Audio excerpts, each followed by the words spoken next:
Hello, my name is Eliel Santiago and I am part of Team 2 along with members Josue Lopez and Yamireli Carpio. We will be presenting the 7th chapter of the 7th edition of J.P. Holman's book, Experiment Methods for Engineers. This presentation is made for the Polytechnic University of Puerto Rico's Mechanical Engineering course Measurements Lab, Section 03, under Professor Jonathan Orguino. The objectives of this presentation are to present a board of discussion of flow measurements, to indicate the principles of operation of a number of devices that are commonly used for flow measurements, and to discuss methods of flow visualization. In section 7.1, we are introduced to the flow measurement chapter, where it talks about the principle of flow measurement being important for engineers to know about, given that certain industries rely on this very principle for nearly 100% of their income. Gas stations and water meters in each home all use flow measurement to charge customers for the amount of liquid they use. Knowing how much of a resource has been taken accurately provides the industries with the means to charge customers accurately. According to this section, if flow measurement is off by a small sum, companies could potentially lose thousands of dollars in the process. This section also provides us a short look at the units in which flow rate is expressed. On screen, you can see all of the units in which flow rate can be expressed, either as a volume or a mass unit. The second section talks about a direct weighing technique for non-volatile liquids like water. The time necessary to collect a quantity of the liquid versus the weight of the liquid is used to measure flow rate properly. To increase the accuracy of the measurement, longer times or more precise weights are recommended. This direct weighing technique is frequently used as a standard calibration technique. This technique is not suited for transient flow measures. Positive displacement flow meters are used for the applications where consistently high accuracy is desired. A typical device of this kind is a home water meter. The meter operates on a nutating disk principle. Water enters the left side of the meter and must wobble or nutate about the vertical axis since both the top and bottom of the disk remain in contact with the mounting chamber. A partition separates the inlet and outlet chambers, and as the disk nutates, it gives a direct indication of the volume of liquid that has passed through the meter. The flow measurements obtained by the nutating disk meter are usually within 1%. Another type is the rotary vane meter shown in figure 2.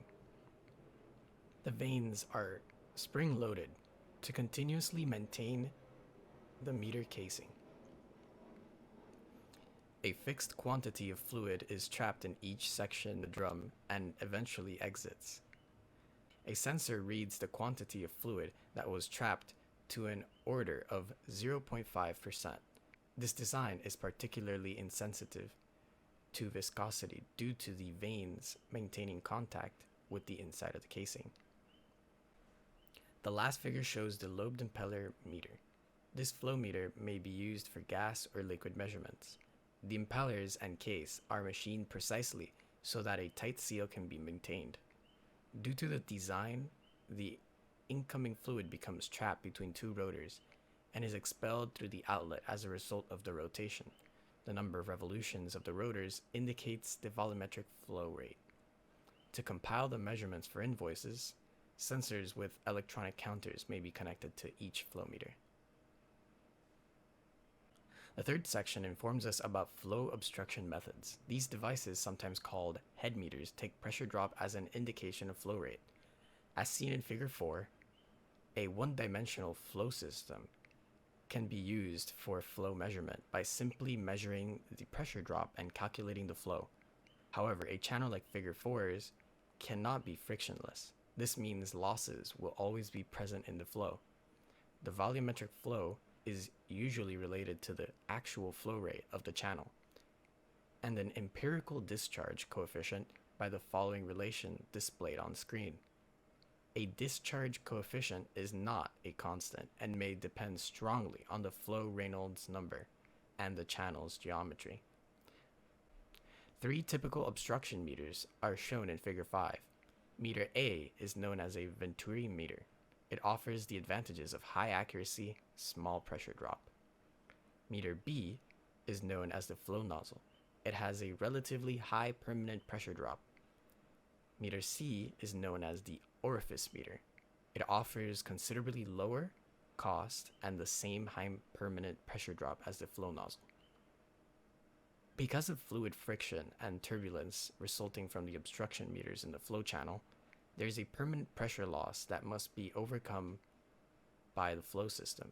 In this regard, the Venturi is clearly superior to the orifice or flow nozzle. In the section 7.4, it states that the American Society of Mechanical Engineers has standardized the construction of obstruction meters. The proportions recommended by the same are shown in Figure 6. Note that the pressure taps are connected to the manifolds, which surround the upstream and throat portions of the tube. This allows for a sampling of the pressure all around the sections, providing a good average value. The section then continues to go into heavy detail describing the tolerances and expected ratios each method would require in practicality. Section 7.5 informs us that previously mentioned obstruction meters can all be used with gas. It goes on to state that when sufficiently high, sonic flow conditions may be achieved. Under these conditions, the flow is said to be choked, and the given inlet conditions of the flow rate are said to be at maximum value. The ideal sonic nozzle flow rate, given by the equation on screen, must be modified by an appropriate discharge coefficient, which is a function of the geometry of the nozzle and other factors. While complications may arise, an error of 0.97 discharge coefficient is usually observed. This section introduces the rotometer, a very commonly used flow measurement device. The flow enters the bottom of the tapered vertical tube and causes the bob or float to move upward. The bob will rise to a point where the drag forces become balanced by the weight and buoyancy forces. The position of the bob in the tube is then taken as an indication of flow rate. Special bobs can be used to reduce the effect of inconsistent drag coefficients affecting measurements due to viscosity. Turbine meters are a popular flow measurement device. As the fluid moves through the meter, it causes a rotation of the small turbine wheel. In the turbine wheel body, a permanent magnet is enclosed so that it rotates with the wheel. Each revolution is detected by a reluctance pickup attached to the top of the meter. The total pulse output may be taken as an indication of the total flow. Now I will leave you with team member Yamirelli. Thanks, Eliel. My name is Yamirelli Carpio, and I will be talking to you about the 7.7 section, which is hot wire and hot film anemometers.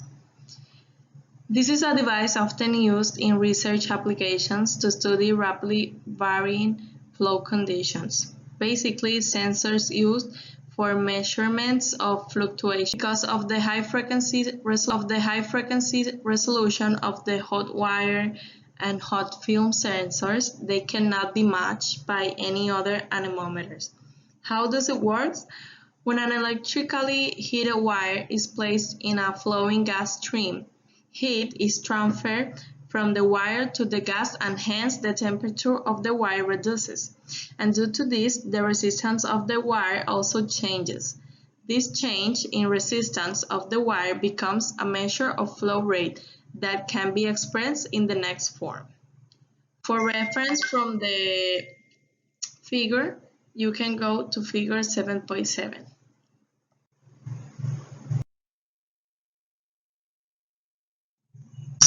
For the 7.8 section, which is magnetic flow meters, Volumetric flow meters that uses electrodes connected to the liquid flow to measure the velocity of fluids in a tube or pipe. Thanks to their unique design, magnetic flow meters allow readings without the need for any moving part. This particular feature gives them the ability to measure high-pressure applications without any fear of seepage or leakage. Magnetic flow meters use a magnetic field to generate and channel liquid flow through a pipe. A voltage signal is created when a conductive liquid flows through the flow meters and magnetic field. The faster the flow of the fluid, the greater the voltage signal generated.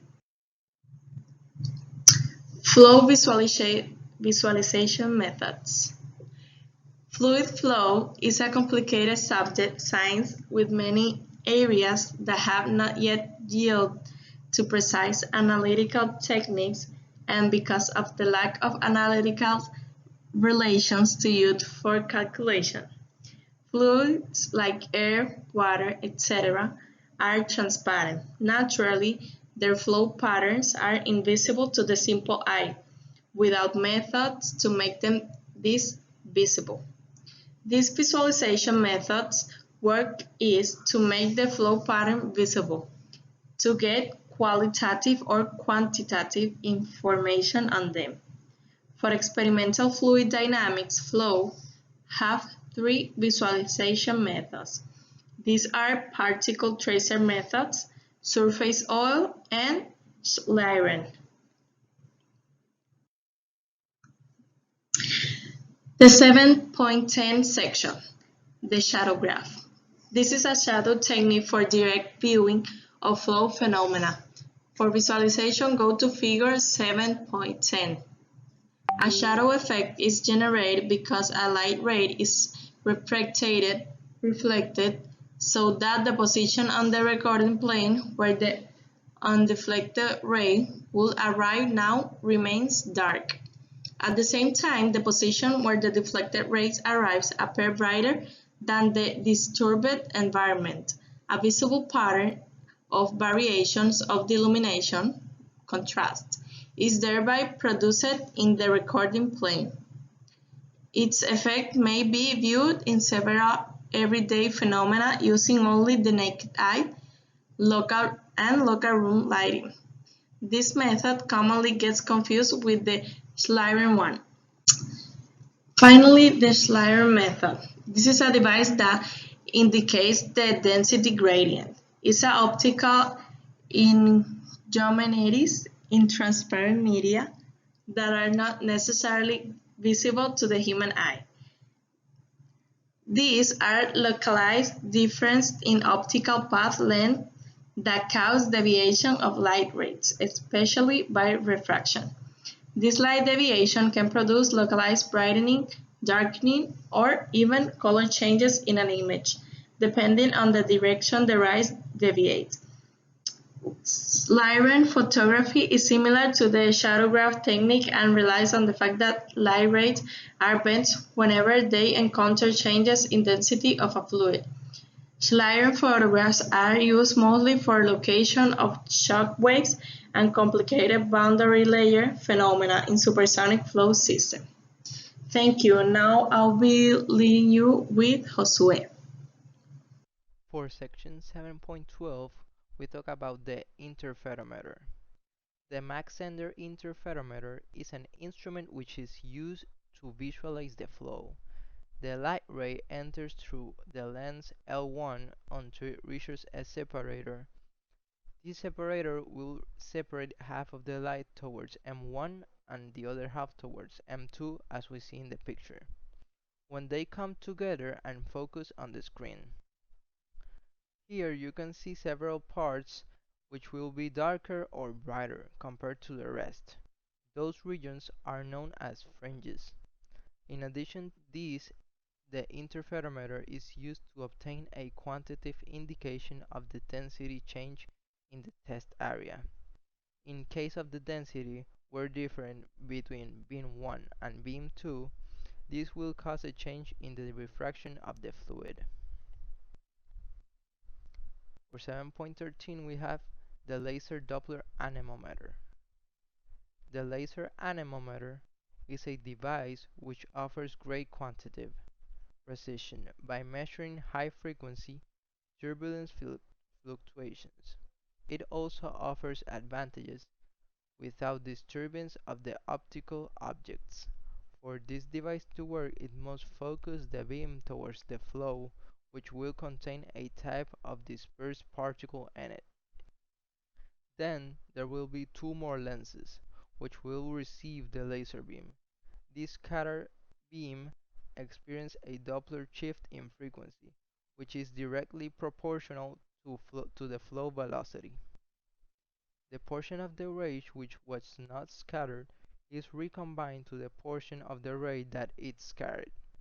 This beam device must be constructed so that the scatter and the direct beams travel the same optical path so that interference is seen from the photomultiplier tube.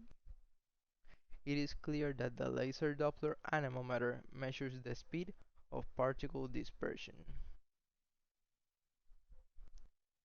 For the smoke methods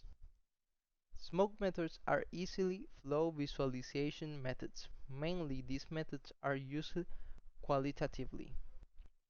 For this method to work, it is necessary that the mass of the smoke particles is small enough to be transported with the flow.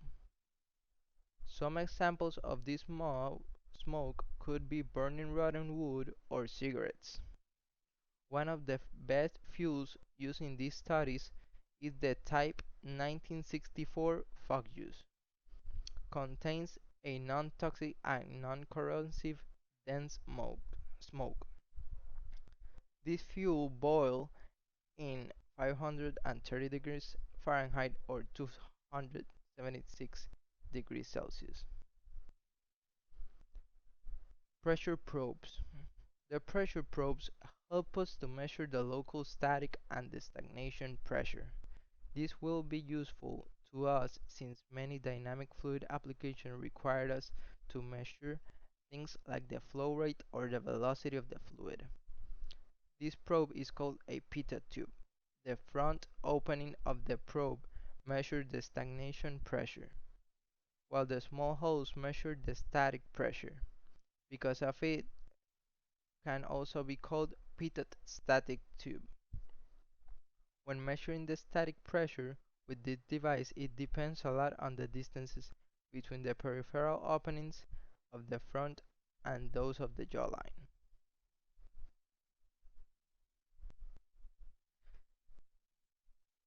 Impact pressure in the supersonic flow. When exposing a impact probe to a current with a supersonic flow, a shock wave will form in front of it. The expression of the impact pressure on the probe in terms of the flow static pressure and the flow Mach numbers, the one shown. This equation is valid for Reynolds numbers based on a diameter greater than 400. It is called the Rayleigh supersonic pitot formula. For the summary, in this chapter we are shown characteristics, operating range, and advantages of many flow meters.